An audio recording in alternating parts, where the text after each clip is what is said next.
Hi, kindergarten and first grade. Right now, we are waiting for our clay pieces to dry. If you're in kindergarten, you made a little pinch pot. If you're in first grade, you might have made an animal pinch pot. So right now, these are drying. They look okay. Some of them are still drying. The reason I know is because there's a little bit of darkness. That means that there's still water in the clay. And remember what happens if water goes into the kiln, which is over here. We don't want that to happen, so we still have to wait a few more days until they're all bright gray or white. If you did not create a clay piece, that is okay. No worries. Once we start painting, we'll realize that you don't have one, and then I will have you create one out of Model Magic when we have the chance, so don't worry. Today, we are going to have a quick little activity where you guys get to create your dream house and show me what that would look like. Mine's going to be a castle, as you can see. When the kiln pieces are done, they have to go into the counters. The problem I have right now is that our counters are filled with art, so I have to start sending all of this home. So before we can get our clay pieces back, I have to make sure I send home your Play-Doh, your artworks. We're gonna keep your watercolors because we're going to paint our clay pieces with watercolors, but everything else needs to go home. So during this activity, it's important that you're working hard because I'm gonna be sending home your artwork.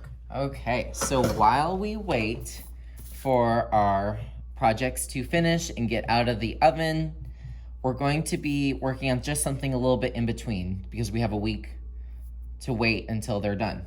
Hopefully next week we can start painting them and adding color. What I want you to do is I want you to take this big piece of paper and I want you to find a marker. If you don't have a marker, just use a pencil or crayon. Whatever you have is fine, but I would prefer a marker. All right, now what I want you to do is I want you to write your name on this. I'm gonna write Mr. Boatfield. And then also write your class code on the right side. Your class code is the day of the week, your grade level, which is 1, and then your table number, which is the white little number that is nearby. Before we begin, and I'm just gonna do this to myself, I wanna go over some of the basic 3D shapes with you. If I draw an ellipse, so remember an ellipse is like an oval shape, and then 2 lines down, and then a happy face, what shape do I have? I hope you said cylinder. If I draw a square, I give it 3 diagonal lines that are really short, and then connect them all up. I have what shape? Hope you said a cube. Now, what if I have a triangle without a bottom, and then I put a rounded happy face line here? What shape do I have? A cone. Now, if I have a circle,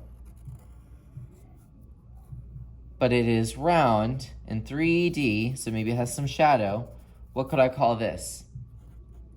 Hope you said sphere. Since we are in a sculpture unit, it's probably good that we review our 3D shapes, and I want you to use them to create your dream house. First, you have to decide where your house is. Is it a house that is on an island in the ocean? Is it in a forest? Wherever it is, you're going to need a horizon. A horizon is the line that separates the sky from the land. Let's go ahead and draw a line all the way across our paper. I would use a dark color like purple or blue or black. Give me a thumbs up when you have a line across your paper. All right.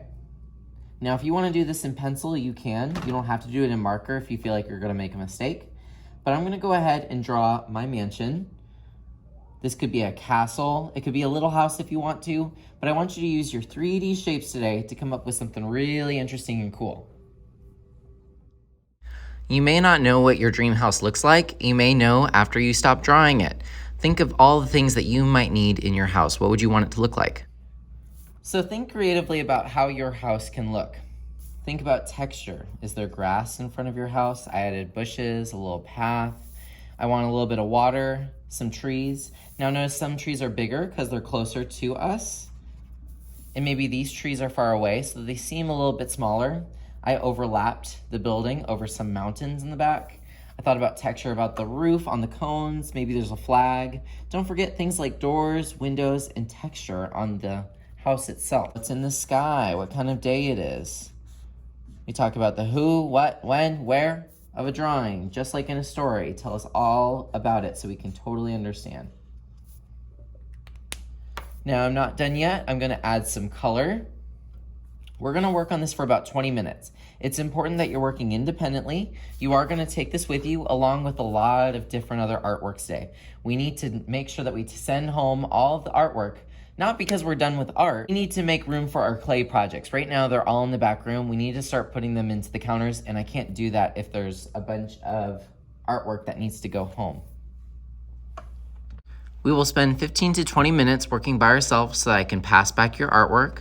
Make sure that you are working quietly. I want to see some color on your house if you brought color. I want you to make me feel like I'm actually there.